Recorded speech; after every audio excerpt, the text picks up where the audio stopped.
في درس جديد من دروس نور البيان، ألا وهو المدود في القرآن الكريم. والمدود في القرآن الكريم 3 أنواع: المد بالألف، والمد بالياء، والمد بالواو.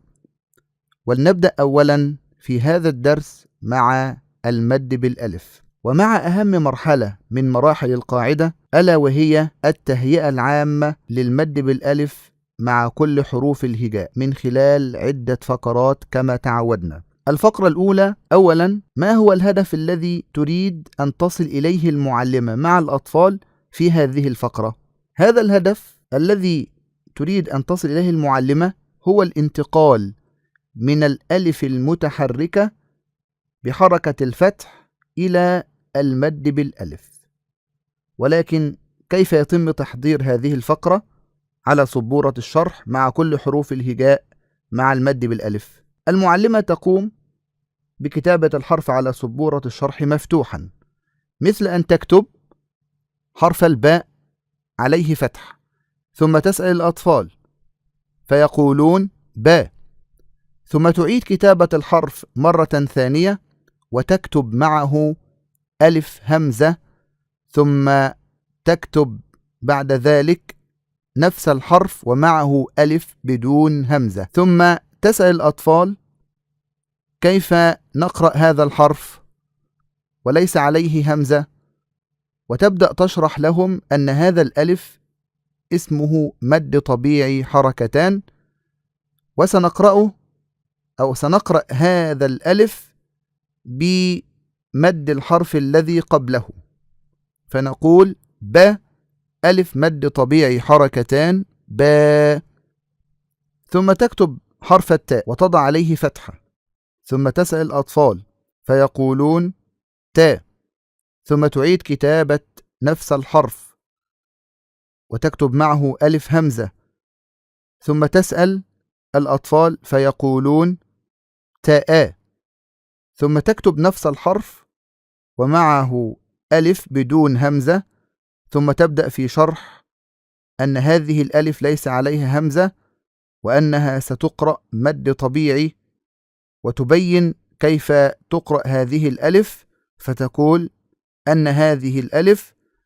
ستمد، وكيف تقرأ هذه الألف، فتقول أن هذه الألف تقرأ بمد الحرف الذي قبلها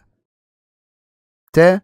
ألف مد طبيعي حركتان تا، وهكذا مع كل حروف الهجاء. الفقرة الثانية: تعود المعلمة بعد تحضير قاعدة المد بالألف مع كل حروف الهجاء فتقرأ هذه الحروف بالتهجي التفصيلي، فتقول مثلا زا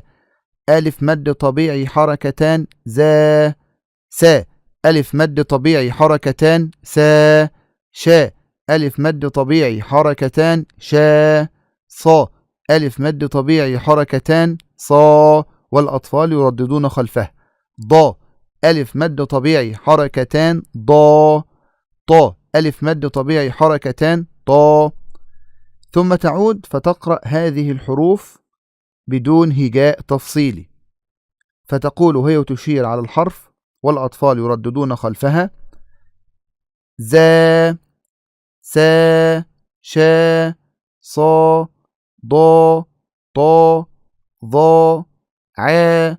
غا فا قا كا لا ما نا ها وا يا. وهذه الأمثلة التي أمامنا هي أمثلة استرشادية، ولكن المعلمة تكمل بنفس الطريقة مع كل حروف الهجاء. والفقرة الثالثة، وهي فقرة مهمة جدا لأن الطفل سيتعلم فيها كيف يستطيع أن يفرق الحرف بالحركة والحرف مع المد، وهذه الفقرة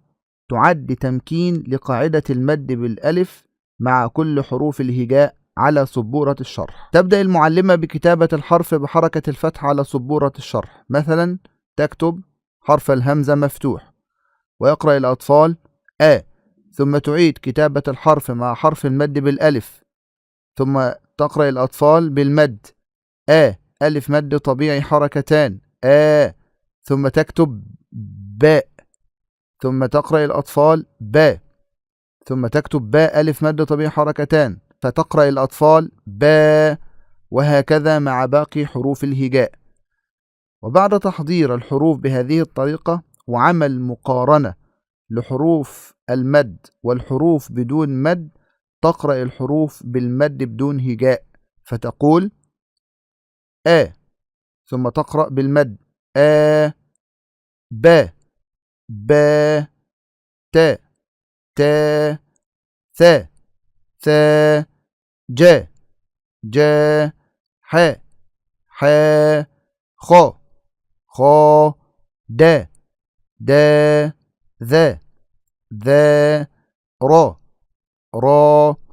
وهكذا مع باقي حروف الهجاء. الفقرة الرابعة، ويتم فيها تدريب الطفل على إدخال المد على كلمات ثنائية وثلاثية. ننظر إلى كلمة قمة فتقرأها مع الأطفال وتوضح أن الكلمة ليس فيها مد، ثم تدخل ألف المد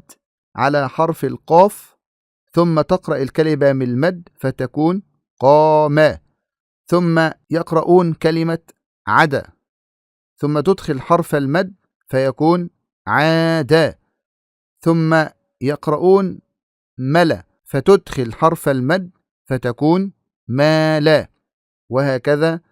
مع باقي مقاطع المجموعة. ومن الممكن أن تقوم المعلمة بنشاط آخر على سبورة الشرح، وهو من ضمن التهيئة العامة للمد بالألف. تقوم المعلمة